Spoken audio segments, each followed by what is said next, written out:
Usa ka Memorandum of Agreement kun MOA signing para sa referral system ang gipahinabo sa Provincial Hospital Carmen Zone atol sa ilang pagsaulog sa ilang 24th founding anniversary. Gipangunahan kini ni Kuya Gov Edwin Hubahib kauban ang dagkong opisyal sa duha ka Apex Hospitals nga sila Davao Regional Medical Center Chief Dr. Brian Odalid, MD, ug ni Southern Philippines Medical Center Chief Dr. Ricardo B. Audan, kinsa girepresentahan ni Hospital Support Attorney Oscar Mata, CPA. Ang maong MOA alang sa referral system, tali sa tulo ka provincial hospitals ug duha ka Apex Hospitals nga DRMC ug SPMC, nagtumong nga mapadali ang paghatag og serbisyong medikal alang sa tanang Dabaonon, apil na ang mga silingang syudad ug munisipalidad. Nga naatay good partnership para sa referral nato.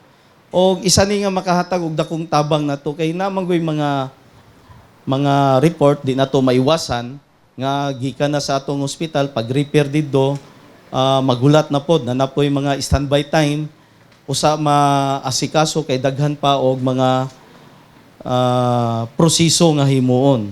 So this time through this MOA signing for referral siguro mas paspas ug mas dali ang pag-accept sa ato ang mga patient nga i-refer sa mga dagkong hospital. Sa pagkakaron, ang probinsya lamang sa Davao del Norte ang naguna og initiate sa maong referral system sa tibuok Davao Region. Gipasigarbo usab ni Kuya Gov ang development sa tulo ka district hospital sa probinsya nga nahimutang sa Carmen, Kapalong ug Igacos. Matud pa ni Kuya Gov, kasamtangang na sa tulo hangtod upat ka andana ang mga ginatukod nga building sa lokal nga panggamhanan. Dakong dungog usab sa Davao del Norte ang ginaduso niini nga no billing policy, hilabi na sa mga Dabaonon. Usa sa mga nakabenepisyo sa zero balance o no billing policy sa atong probinsya si Emeline Lumulupyo sa Braulio E. Duhali. Na-admit siya sa Carmen District Hospital tungod sa iyahang bleeding. Giabonuhan sab siya og dugo dayon giraspahan. Matud niya, dakog tabang ang maong no-billing policy sa mga district hospitals, ilabi na nga lisod para sa iyaha magbayad og excess. Tungod dili paigo ang ilahang kita sa negosyong isdaan sa pagpaeskwela pa lang sa ilang upat ka anak.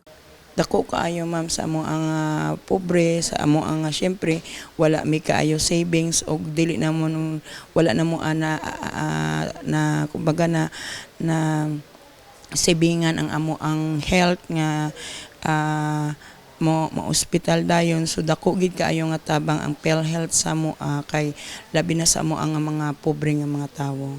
Dugang pa niya, maayo ang serbisyo ug accommodation sa Carmen Zone. Maong walay angay kabalak-an ang sama niya nga nanginahanglan og medikal nga pagtagad. Samtang, subay sa ginatinguha ni Kuya Gov nga magbilin og usa ka legasiya sa atoang probinsya, ginaplano na nilang magpatukod og usa ka multi-million hospital sa Carmen nga adunay proposed budget na 450 million aron palapdan pa ang serbisyong medikal. Gikalipay kini ni Dr. Richelle Arocena, ang Chief sa Carmen Zone District Hospital, tungod sa suporta o pagpaminaw ni Kuya Gov sa ilahang gipangayo nga building alang sa Carmen. Abot na ko diri, I appreciate the area, no? Kasi along the highway, daghay mahitabo along the highway, nga daghay pasyente nga maatiman tungod kay we are along the highway. Kumbaga ang strategic site niya is guwapo jud.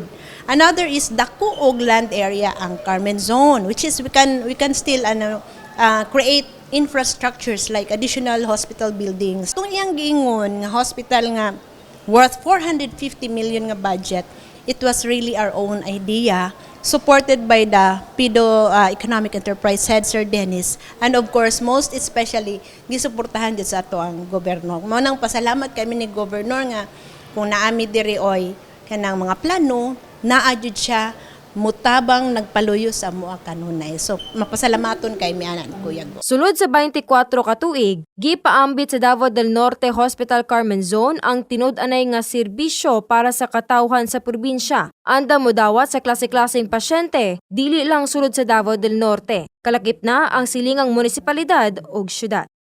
Para sa bayan, Karen De Vera, 1 Davner News.